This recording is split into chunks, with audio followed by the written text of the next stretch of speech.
qui a gentiment accepté donc de présider la première partie de ce colloque consacrée au contour du service public. Sébastien, je te laisse la parole. Merci Arnaud, merci mon cher collègue. J'ai l'impression déjà de vous décharger un peu du poids de lancer cette manifestation avec toutes les difficultés techniques que ça peut représenter. Et je salue votre courage et aussi votre qualité déjà de collègue, disons, numérisé, parce que vous vous sentez très bien malgré les difficultés. Alors avant toute chose, je tiens à remercier chaleureusement les organisateurs du colloque, donc mes collègues Lucie Cluzet-Métayer, Catherine Prévis-Sichnal et Arnaud C de leur invitation. Je les remercie d'autant plus chaleureusement qu'ils ont la grande délicatesse de me confier le rôle le plus enviable, finalement, celui de présider la première séance et d'être au premier rang de l'assistance. Je vais donc bénéficier des contributions sans avoir à contribuer moi-même. Donc c'est vraiment le plus agréable de mon point de vue. En outre, mes fonctions sont très limitées, je dois le dire. D'abord limité parce que le rôle ingrat qui consiste logiquement pour le président de séance à assurer la police du temps est largement atténué par les conditions techniques de ce colloque numérique et je sais que je ne pourrais pas bien faire ce travail, donc j'en suis de facto un peu déchargé. Et puis, dans la mesure où 2 des 3 intervenants de la séance sont aussi organisateurs, je n'ai aucun doute sur leur sens de l'autodiscipline temporelle et donc je pense que ce travail n'aura pas lieu d'être. Donc je me décharge directement de cette police du temps.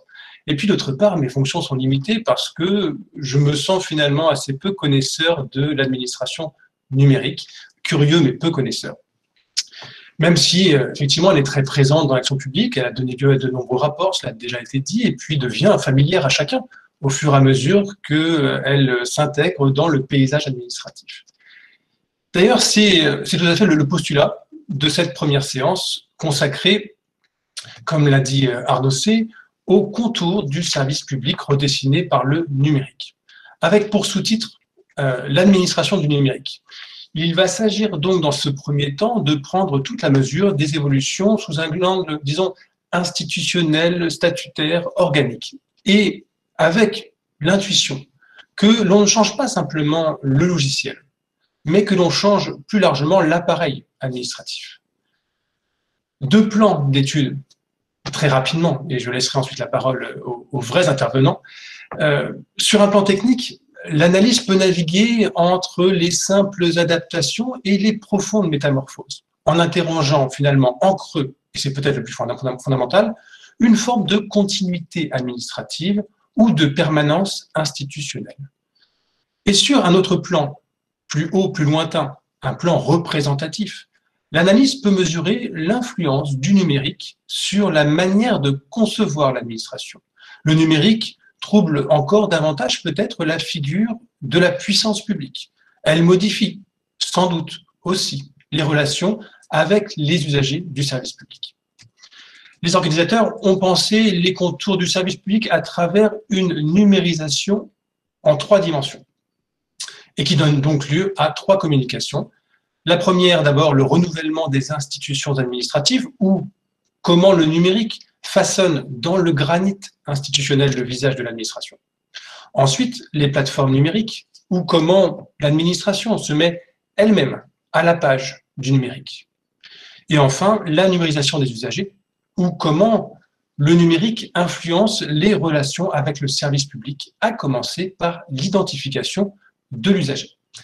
Alors, sans tarder davantage, j'ai sincèrement le très grand plaisir de donner la parole au professeur Jacques Chevalier pour la première de ces 3 communications. Et j'espère que le passage de micro se fera aussi facilement qu'à la tribune d'un amphi. Mais je vous donne la parole, monsieur le professeur.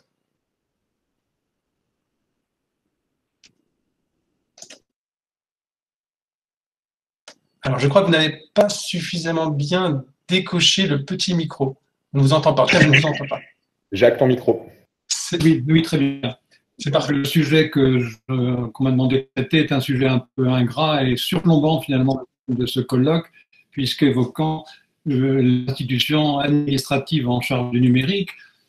Alors, ce paysage des exigences administratives qui interviennent dans le domaine numérique, c'est un panorama extrêmement complexe, caractérisé par une très grande diversité. Il serait tout à fait impossible de décrire ce paysage sous peine d'être vraiment fastidieux. simplement en relevant quand même la place importante jouée par certains organismes dotés de certaines compétences spécifiques, l'Institut national de recherche en informatique et en automatique, l'INRIA, l'Agence nationale de la sécurité des systèmes d'information, l'ANSSI, ou encore l'Agence du numérique qui a été créée plus récemment en 2015. Cette agence étant chargée d'impulser et de soutenir des projets numériques développés dans les territoires. Il faudrait évoquer aussi, pour être complet, le rôle important joué par le Conseil national du numérique, conseil qui assure un large débat autour des enjeux posés par le numérique, l'impact des travaux de ce conseil numérique. C'est un impact variable suivant les sujets abordés, mais c'est un impact qui n'est jamais négligeable. Je me bornerai ici, pour rester fidèle au temps qui m'est imparti, à aborder la question plus générale des instruments administratifs par lesquels est conçue et mise en œuvre la stratégie numérique de l'État. Je rappellerai donc brièvement que la conception du numérique en tant que levier de modernisation de l'action publique a conduit à placer les structures qui sont chargées au cœur des processus de réforme de l'État. Ce sera mon premier point. Puis que la reconfiguration actuelle du dispositif tend à conforter cet enracinement. Ce sera mon deuxième point. Ce seront donc les deux étapes successives que j'évoquerai. Première étape, donc, le numérique dans la modernisation de l'action publique. Créée en 2015, la Direction interministérielle du numérique et du système d'information et de communication de l'État, la DINSIC, va être conçue comme le fer de lance d'une politique mettant le numérique au cœur de la modernisation de l'action publique. La DINSIC va prendre la suite d'une série de structures qui se sont succédées au fil de la prise de conscience progressive, en gros à partir de 1998, de l'importance des nouvelles technologies de l'information et de la communication en tant que levier des processus de réforme administrative. Je ne les énumérerai pas faute de temps, je relevais simplement le tournant qu'a été en 2011, et une étape importante, la création d'une part d'une direction à part entière, la direction interministérielle des systèmes d'information et de communication de l'État, la DISIC, et d'autre part, par le même texte, la création de la mission État-Lab, la mission étant chargée de favoriser la mise à disposition des données publiques, tournant important de 2011. Que se passait en 2012 ? Bien, la politique de modernisation de l'action publique, la MAP qui est lancée à ce moment-là, va prendre appui sur le secrétariat général à la MAP, la SGMAP, qui va regrouper les différents services qui étaient, à un titre ou à un autre, impliqués dans la réforme de l'État. Et notamment donc les services en charge du numérique. Le numérique est à ce moment-là intégré dans une démarche globale de réforme de l'État. Mais les structures administratives existantes, DISIC et État-Lab pour l'essentiel, restent à ce moment-là distinctes. Le dispositif sera complété, on le sait, en 2014 par l'institution d'un administrateur général des données, AGD, chargé, je cite le texte, d'organiser la meilleure exploitation de ces données et leur plus large circulation. Donc, paysage qui restait assez cloisonné au départ de la MAP. La création de la DINSIC en 2015, c'est le décret du 21 septembre, va chercher à rationaliser cette organisation. En 2015, le SGMAP est restructuré autour de deux directions, deux grandes directions. D'une part, la DIAT, la direction interministérielle pour l'accompagnement des transformations publiques, et la DINSIC. Et l'article 5 du décret va conférer à la DINSIC nouvellement créée des attributions étendues. Elle va hériter en effet de celles de la DISIC que j'évoquais, mais aussi d'État-Lab, qui est désormais rattaché à la DINSIC. Et ça, c'est une étape importante parce que ça va permettre d'intégrer dans le champ d'action de la DINSIC la question cruciale de l'ouverture des données publiques et de leur réutilisation. Et surtout, le développement de l'administration numérique lui est confié, passant donc par la création de nouveaux services numériques à destination des usagers et des citoyens. Pour la création de ces services, on y reviendra dans un instant avec Arnaud C. et Catherine Prébici, la DINSIC va avoir recours à cette fameuse méthode agile, suivant la formule maintenant de rigueur, mise en œuvre déjà par l'État-Lab depuis 2013, méthode passant par des start-up d'État. Le lancement de France Connect en 2015 va constituer une étape nouvelle visant au développement de cette étape plateforme dont parlera Arnaud C. Donc, périmètre rationalisation qui est opéré en 2015, périmètre large de la DINSIC, qui lui permet donc de concevoir et de mettre en œuvre une stratégie nouvelle d'utilisation de l'outil numérique. Je vous renvoie à cet égard au livre de Sébastien Soriano qui vient de paraître, auquel je vous renvoie et qui est tout à fait passionnant. La forte personnalité de son directeur, Henri Verdier, qui cumulera ses fonctions de directeur de la DINSIC avec celles d'administrateur général donné, va contribuer sans aucun doute au rayonnement de la DINSIC. La création de la DINSIC donc, a permis de doter le numérique d'une solide assise administrative, couvrant ses différentes facettes et lui donnant une place de choix au cœur des structures de réforme de l'État. La politique de transformation publique, qui a pris le relais depuis 2017 et que je vais évoquer maintenant, a consolidé cette assise tout en modifiant son enracinement dans l'appareil d'État. C'est ce que je vais voir maintenant dans un second temps, toujours aussi rapide. Deuxième étape, donc, le numérique dans la transformation publique. La numérisation est plus que jamais érigée depuis 2017 en vecteur privilégié de transformation de l'action publique. L'accent mis sur le numérique va se traduire par le renforcement du dispositif administratif, la relation avec les structures en charge de la réforme de l'État ayant été marquée en revanche par davantage de fluctuations. Tout d'abord donc, renforcement du dispositif administratif. Le changement politique de 2017 n'a pas d'impact immédiat sur la DINSIC. Ses missions restent inchangées, l'équipe dirigeante reste la même. Le véritable tournant sera pris avec le décret du 25 octobre 2019. Ce décret du 25 octobre 2019 va redéfinir les contours de l'organisation administrative. Succédant à la DINSIC, c'est donc la direction interministérielle du numérique, la DINUM, qui va voir ses missions redéfinies et son statut sensiblement conforté. Elle conserve sans doute le rôle qui était déjà imparti à la DINSIC. Elle va hériter de plus des attributions de l'AGD, l'administrateur général donné, dont la fonction est supprimée. La DINUM recevant en prime, si j'ose dire, les fonctions qui étaient celles de l'AGD. Mais au-delà de ça, la DINUM est chargée de coordonner, de promouvoir l'action de l'État en matière de données publiques. Mais plus généralement, la DINUM acquiert des responsabilités nouvelles en matière de développement du numérique. Si on regarde le texte, c'est en effet à elle que revient la mission, je cite, d'élaborer la stratégie numérique de l'État. Et sans doute, elle va soumettre cette proposition au Premier ministre, mais c'est à elle de l'élaborer. Et ensuite, d'en piloter la mise en œuvre. Et par là, elle doit contribuer, je cite toujours le texte, à la transformation numérique des politiques publiques et à la mobilisation des leviers numériques par les administrations. Donc, changement important, extension de ces missions et statut sensiblement conforté au sein des structures administratives. En application du décret, la DINUM va être organisée en 3 départements, une direction de programme TechGouv, qui est chargée de piloter le programme de transformation numérique du service public, celui dont on va parler tout au long de ce colloque, et 2 pôles, administration et gestion. Conçu à partir du changement de directeur de la DINSIC fin 2018 et lancé en octobre 2019, TechGouv constitue le programme phare de la DINUB à horizon 2022. Ce programme vise à donner en effet une nouvelle impulsion à l'État numérique. Il a été structuré au départ, mais sans doute y reviendra-t-on tout au long de ce colloque, autour de 35 projets répartis en 8 missions. C'est le programme phare de la DINUB et de son nouveau directeur. La DINUB n'est qu'un élément du dispositif administratif résultant du décret du 25 octobre 2019.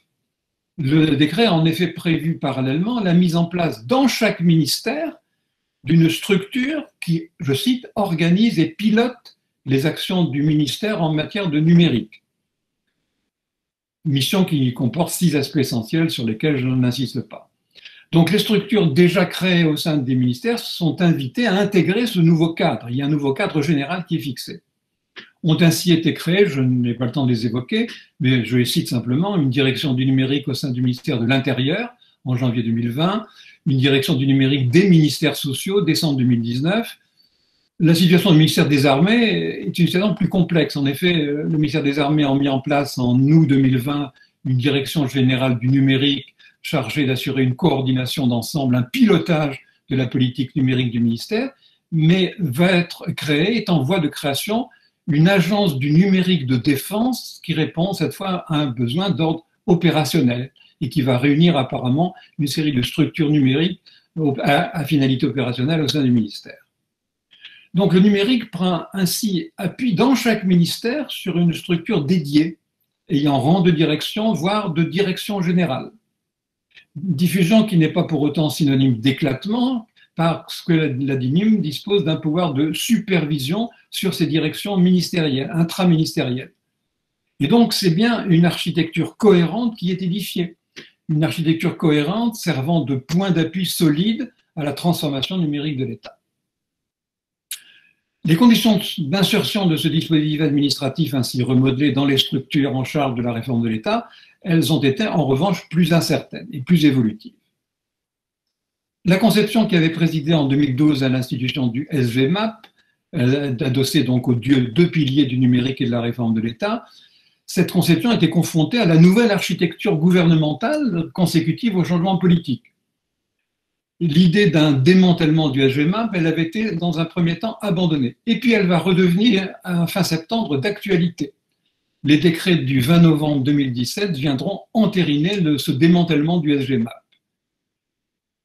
La nouvelle direction interministérielle de la transformation publique, DITP, est placée sous l'autorité du ministère de l'Action et des Comptes publics. La DINSIC, elle, est placée sous l'autorité du secrétaire d'État au numérique.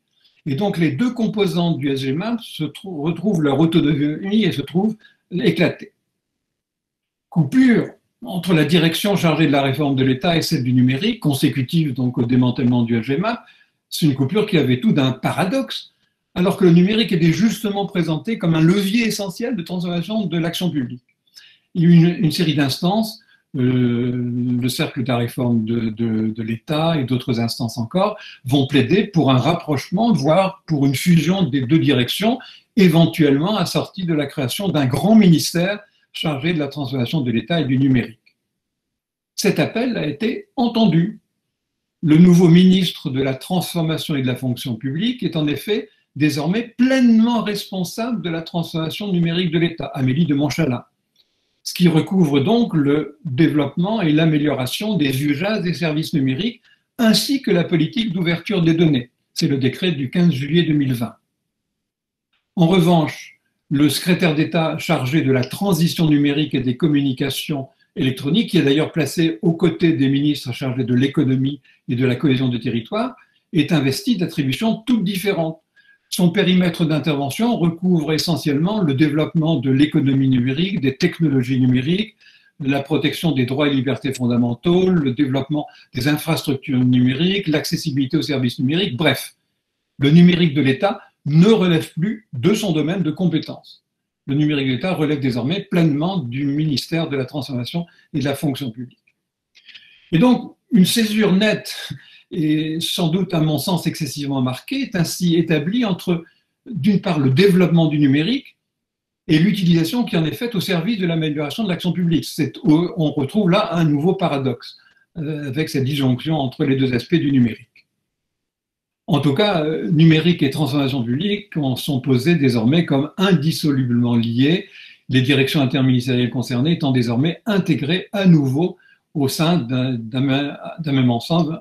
Elles sont rejointes d'ailleurs par la Direction générale de la fonction publique, troisième grande direction de ce ministère.